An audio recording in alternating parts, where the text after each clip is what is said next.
Welcome to the video solutions for day 17 of Barvember. Only 3 days to go after today. So question 1. Now we'll start as we always do with how many bars. And I've got a train and a carriage. So I guess I'm going to need 2 bars. Now we're told that all in all they're 14 cubes long.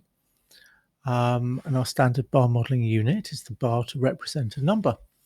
And if we know that number, we write it in the bar. So here I've got a bar which is 14 long. The carriage is 8 cubes long, so we'll have another bar which is 8. And so it's a train and a carriage together. So how many cubes long is the train? Well, that's the bit at the front. And we can see that the question mark represents what we're trying to find out. Now, I think it's just worth saying at this point that I've done something slightly different from what I said I was going to do. That I said I was going to have the train and the carriage as separate bars.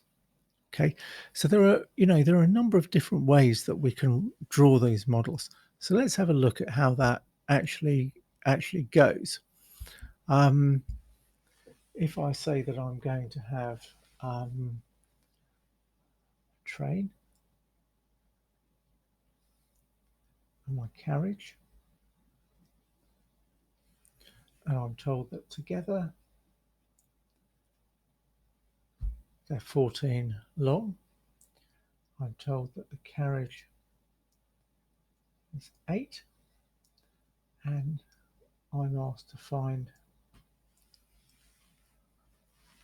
the value of the train. Okay, now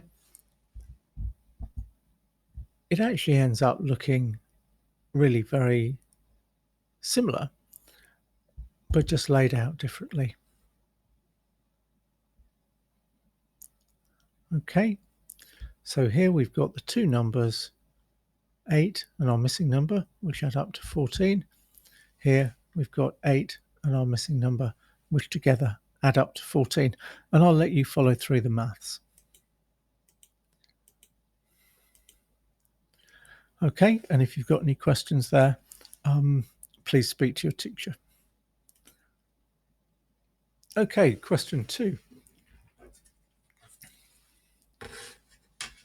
Slightly strange question in that we don't actually have to draw the bar at all. It's done for us and the question mark is there.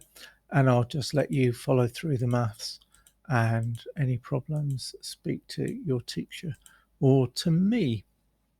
Okay. So question 3. Okay. I start off as normal. How many bars? Well, I've got silver and bronze. Also got 2 money boxes, A and B. And I think looking at it, I'm going to go with 2 bars for A and B. So we're told that 1/5 of the coins is put into box A. Now it's very, very important that we make the right inference at this point, which is that if 1/5 of the coins are put into box A, then 4/5, the remainder, must be put into box B. All right, 4/5. And we're going to have to make a similar inference in the next line, where it says that 3/8 of the coins in box B are silver. Now we only have silver and bronze coins, so if 3/8 are silver, then 5/8, the remainder, must be bronze. And we've had to make those 2 fractions inferences there. Okay. Now, any question like this where we see equal parts, we've got 5 equal parts here, then that's a really big clue that we've got a division or multiplication calculation coming up. Now, we need to identify this 3/8 and 5/8 in box B. So those are the 3/8, and the bronze bit we're told is 85. Now we can see very clearly in our model here that we've got equal parts. Down here we've got 5 of them, and whenever we do one of these problems, we need to start in the same way that you would a jigsaw puzzle. You start a jigsaw puzzle in the corners because those pieces have most information. Where is the most information in this model? It's the 85. And the only thing we can say about the 85 is that the 85 represents 5 equal parts. So here we go.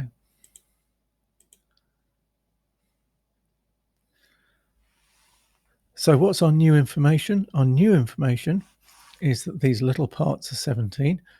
What's the only thing I can infer from that? Like a jigsaw puzzle, I'm going to move on. So I'm moving to the next pieces along. I can see that they're 17 as well. What can I do with that information? I can see that box A is made up of 2 of these little parts. So that is our job done. Or is it? Now, that was all very neat and elegant, wasn't it? That I started off with box B in 4 equal parts, which then very neatly split into 8 equal parts. So I think it's only fair that we have a look at how this goes if our fractions are less friendly. Okay, so instead of eighths, I'm going to have a look and see what happens if 3/7 of the coins in box B are silver, and I've just changed the number as well, and you'll see why when we get a bit further down. So I can't split this box easily into sevenths, so I'm going to redraw it. Just going to draw another version of it, same length, 1, 2, 3, 4, 5, 6, 7. 1, 2, 3, 4, 5, 6, 7. Okay. 3/7 are silver. And so the remaining 4/7 must be bronze. And we're told that that is 80. All right. So we're just going to follow it through in exactly the same way. The only information I've got is that 80 is made up of 4 equal parts. So they're all 20. So these are 20.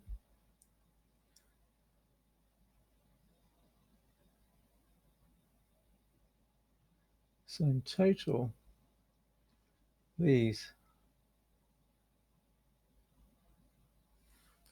are 140. So each of these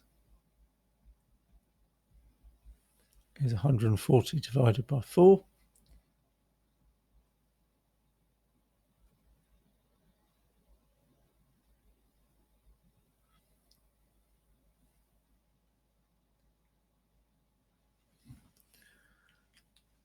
Okay, and there we have it. So if we end up with fractions that just do not lend themselves to being represented in the same bar, then just do 2 bars, same length.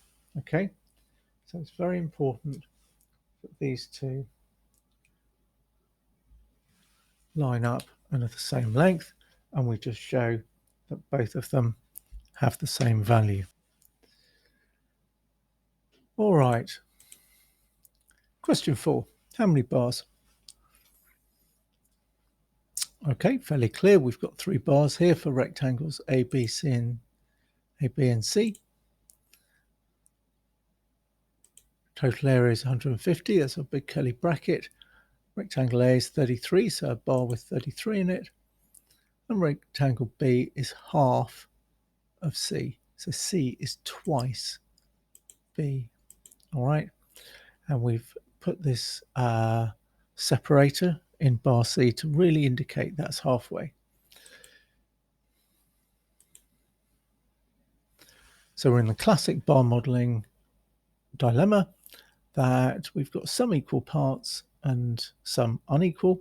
And if we can isolate our equal parts, we'll be able to do a division or multiplication calculation.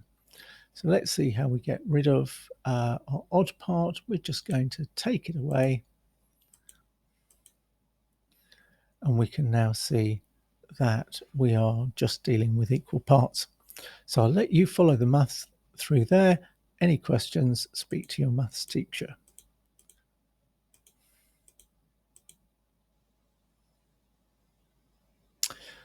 Okay, that's the end of our video solutions for day 17. Hope you're enjoying your Barvember.